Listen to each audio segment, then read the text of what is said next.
أشهد أن لا إله إلا الله. أشهد أن لا إله إلا الله. أشهد أن محمدا رسول الله. أشهد أن محمدا رسول الله. حي على الصلاة.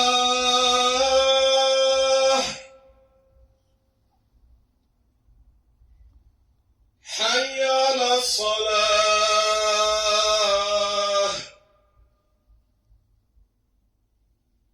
حي على الفلاح.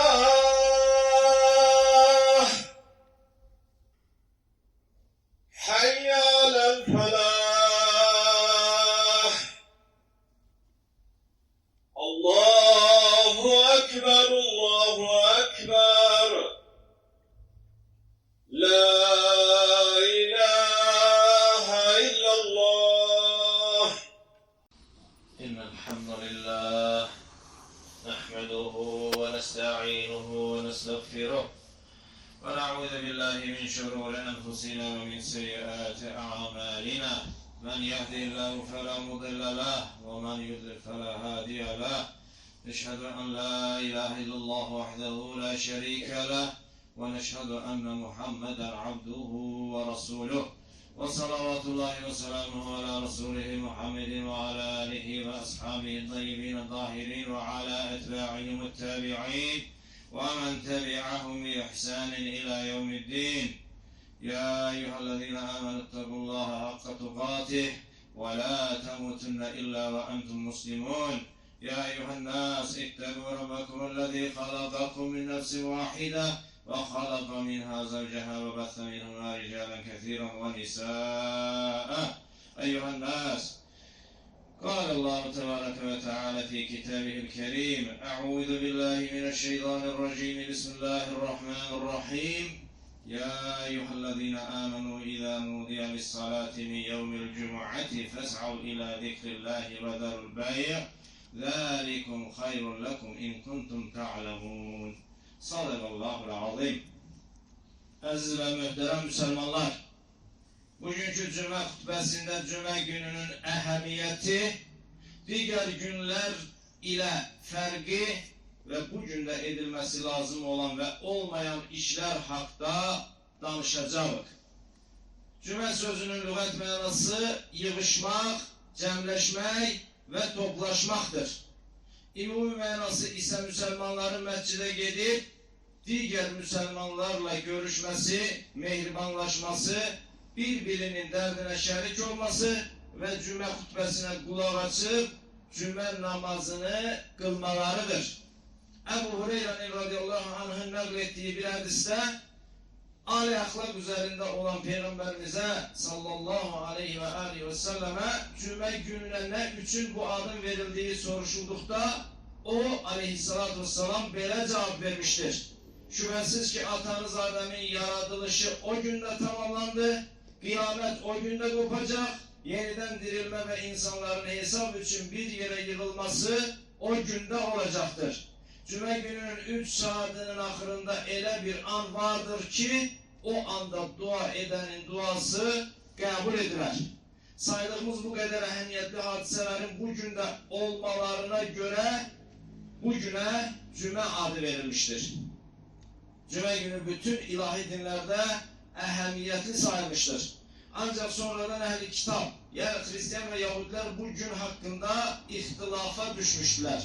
Ebu Hureyre'den naklolunan hadiste Peygamber sallallahu aleyhi ve sellem böyle buyurmuştur: Hristiyan ve Yahudiler onlara farz edilen cuma günü hakkında ihtilafa düştüler. Allah azze ve celle ise yeniden o günün ehemmiyetini bize bildirdi. Cuma namazının Müslümanlara farz olması Medine şehrinde hicretin 1. ili olmuştur. Cuma namazının farz olması Kur'an ve sünne ile yani birçok hadislerle sabittir. Allah Azze ve Celle Cuma suresinin 9. ayetinde böyle buyurur: Ey iman edenler! Cuma günü namaza çağrıldığınız zaman Allah'ı zikretmeye tələsin ve alışverişi bırakın. Bilseniz bu sizin için ne kadar hayırlıdır. Ayədəki Allah'ın zikri ifadesi tefsirçiler tarafından cümle namazı ve hutbesi kimi tefsir edilmiştir. Ebu Davud'da nəql edilen hadislerden birinde ise yine Peygamberimiz sallallahu aleyhi ve sellem cümle ezanını eşiden herkese cümle namazı ferzdir buyurmuştur.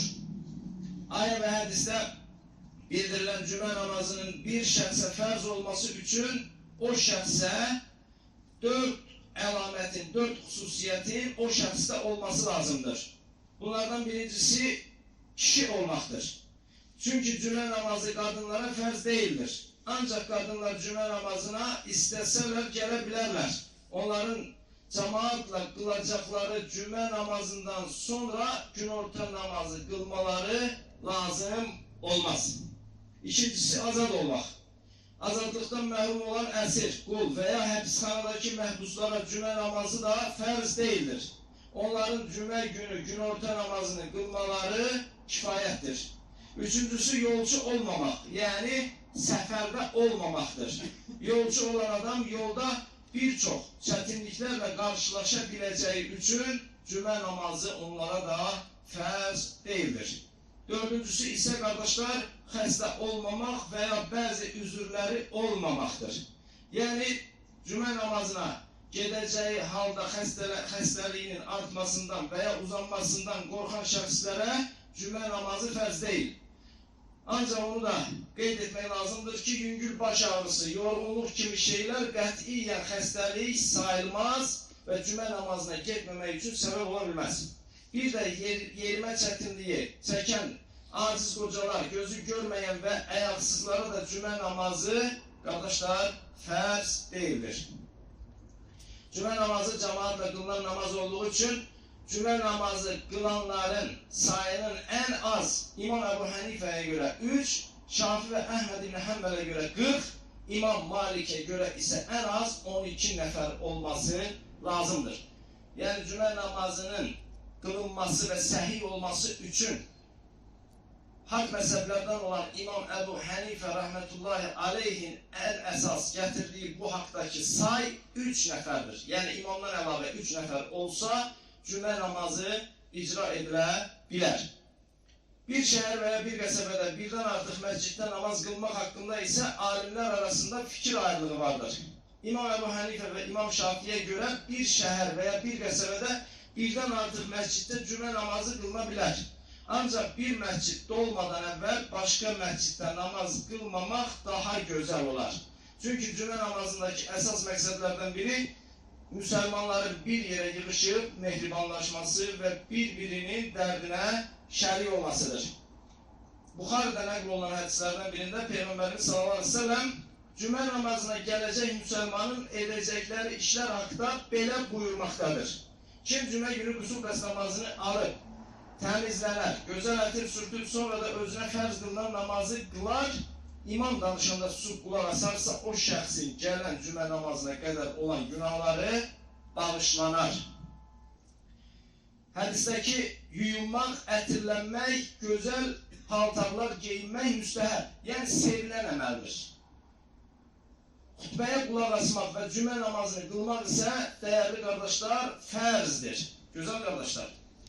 Yəni biz 2 rükətlik cümə namazını qıldıqda necə ki, telefona baxmırıq, telefona gələn mesaj və zənglərə cavab vermirik, paltar və hər hansı bir ətrafdakı əşyalarla oynamırıq və hətta ətrafımızdakı bir şəxs ilə söhbət etmirik, mühüm olsa belə ona sual verib ondan sual qəbul etmirik, eynən də namazdakı o halımızı hədis ifadə edir ki, xutbəni dinlərkən, xutbəyə qulaq asarkən qorumağımız lazımdır. Əks halda dəyərli qardaşlar, namazdakı o titizliyimizi əgər xutbədə göstərməsək, ya savabımız azalar veya da Allah korusun tamamıyla savabdan məhrum olarıq. Ayet ve hadislerde ferz olduğu bildirilen cümle gününü bilerek ve sebepsiz yere bırakanlar hakkında Ebu Davud'da nəql edilen bir hadiste belə deyilir. Kim ehemmiyet vermeden sebepsiz yere 3 cümle namazını terk ederse Allah Azze ve Celle onun kalbini mühürler. Başka bir hadiste ise Kim sebepsiz yere 3 cümə namazını terk ederse ümmetimin Yahudi ve Hristiyanı kimi olar? Hadisteki ümmetimin Yahudi ve Hristiyanı kimi olar ifadesi ile değinme istenilen necə ki Müslümanların talihi, problemleri Hristiyan ve Yahudileri maraqlandırmır, eləcə də cüməni sebepsiz yere bırakan, cümə namazına gelip Müslüman kardeşleri ile 3 cümə ard-arda görüşmeyen ve onların dərdinə şərik olmayan adamı da Müslümanların talihi demek ki maraqlandırmır. Değerli kardeşler, Allah her birimize, halkımızın her bir ferdine, üzerine güneşin doğduğu en hayırlı gün olan bu cümə gününün maddi, mənəvi değerini anlayıp, o değerden məhrum olmayıp, o değerden en güzel şekilde yararlanabilmeyi nasip eylesin. Barakallahu li ve lekum fil Kur'anil azim ve nefa'ani ve iyyakum bima fihi minel ayati ve zikril hakim.